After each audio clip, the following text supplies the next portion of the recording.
joining us. Just time for a quick recap of the week. And we begin with nuclear weapons.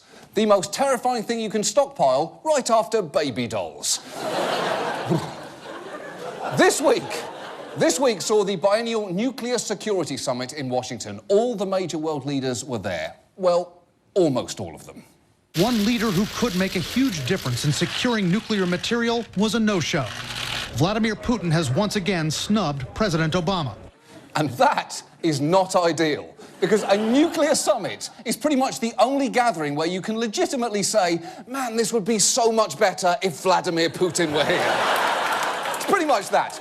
Russia had actually announced Putin would be skipping the summit a year and a half ago, which is a pretty strong statement. Normally you only decline something that far in advance if it's a wedding save-the-date from your ex-fiancée. Oh, nice try, Beth. As it happens, I am busy 17 months from now. Why? Fuck you, that's why. You hurt me, Beth.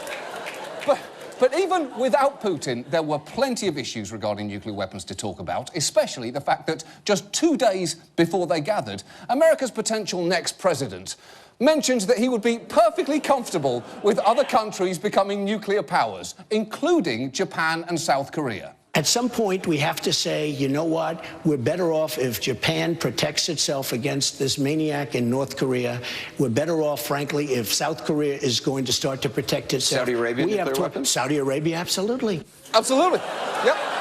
He says that with the confidence of a man who could easily find Saudi Arabia on the map if he was given 3 tries and the map only included countries ending with Arabia.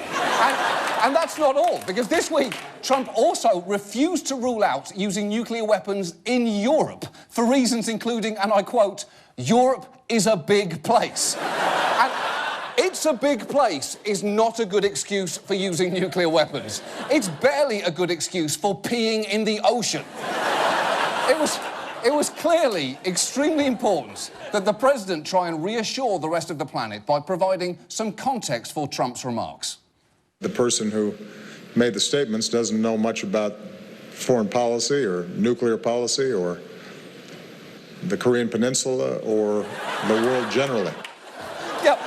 President Obama is basically implying there that you could fill a book with the things Donald Trump doesn't know, that book being the encyclopedia.